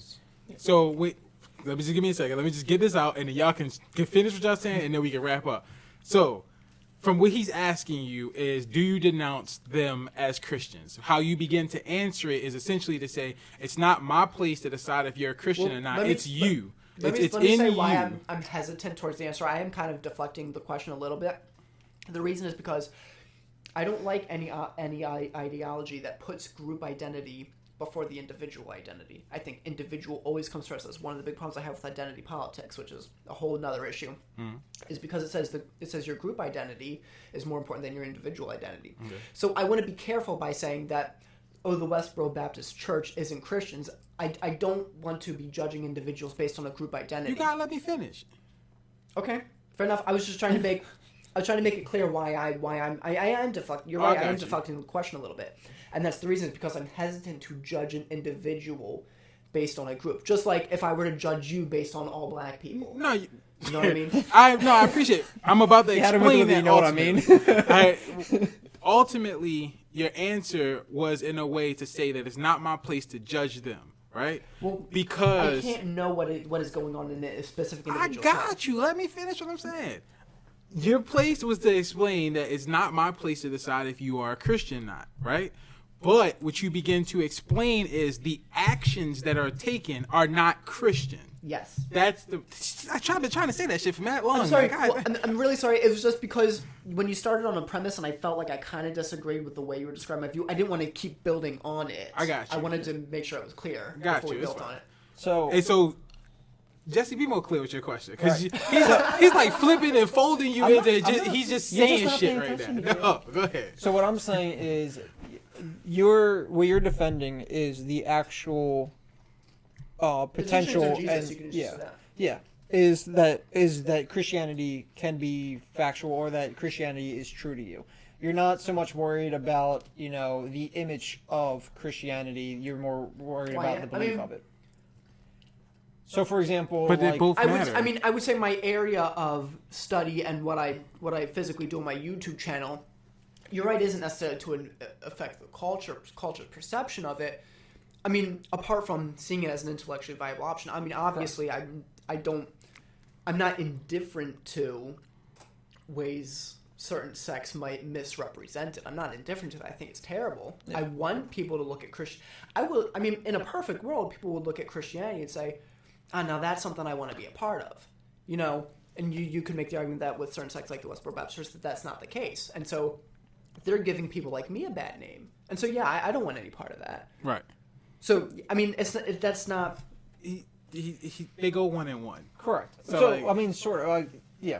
So ultimately, he's giving you the facts of Christianity. And then once you take the facts from Christianity, you yourself as an intelligent person should come to the understanding that the shit that you don't believe or that you don't like about Christianity... That the people using Christianity as a shield aren't Christians. Right. Correct. Okay. That's basically it. Yeah. Yeah, I think that's a very fair point. Okay. Did you want to go on the... You've been using vocabulary words that just aren't in my brain. We'll get you a dictionary for the next show. That ain't gonna help. You said you had... Say this word? Gotcha, fam. You said you wanted to go over the... Oh, we don't have to. I mean, I thought it might come up. I was prepared if it came up, the ontological argument. It might, at this point, be kind of going overboard if we're getting intellectually tired. I don't know about you guys. I mean, I'm fine, but did you want to separate it to 2.0 and make it its own discussion? Well, let's do it another day. Yeah. Okay. Because I don't even know what you just said. Start out next time with the ontological argument. I'll give you guys a hint of it, so in case your viewers are interested. Coming up. By the way, you next guys time. are going to get. I don't know what your viewership is like, and I don't know if people can comment on your stuff. You're going to get probably a lot of people saying, he doesn't know, he has no clue what he's talking about Jesus, isn't it? That's fine. They lied. The don't know Jesus. Bible isn't trustworthy, all this stuff. So just to tease the ontological argument, the goal of the ontological argument is just to show that if it's even possible that God exists, then it follows logically that God exists. Okay. Just to okay, tease get what that. you said. Okay, I had to stop. Like you just said the same thing 2 times. Right? I got you said. All right, that's interesting. All right, so let's save that. You have Twitter, Instagram, Facebook. Yeah, my Twitter is Stelman Smith at Stelman Smith Jr. There's no spaces in that, so Stelman is STELMAN Smith put a Jr. link. YouTube is the Unapologetic Apologists, plural with an S at the end, and those are separate words. And yeah, the YouTube channel. If people would subscribe to there, that'd be the best way to support me. I appreciate it. Got you. We're still State of Bullshit on. Oh no, my apologies. We actually are changing a bit. It's State of BS on Instagram. It's TSOBS podcast Modernizing, reducing them characters. on Facebook. Twitter is still State of Bullshit as of right now, but that will be changing to State of BS soon. We still on SoundCloud, State of Bullshit podcast. I am Young God Gabe, or at Young God Gabe on Twitter and Instagram. I think I'm rated on Instagram. Jesse does not do social media. I do social media. He does I do Facebook. memes. He does I Facebook. do memes. He just tweets shit all I day. just share the quality memes. This has been the State of Bullshit podcast. We appreciate you listening with us. We want everyone to be as safe as possible. Always read everything you sign, and always listen to everything 3 times before you agree to it. Be safe. Okay, bye.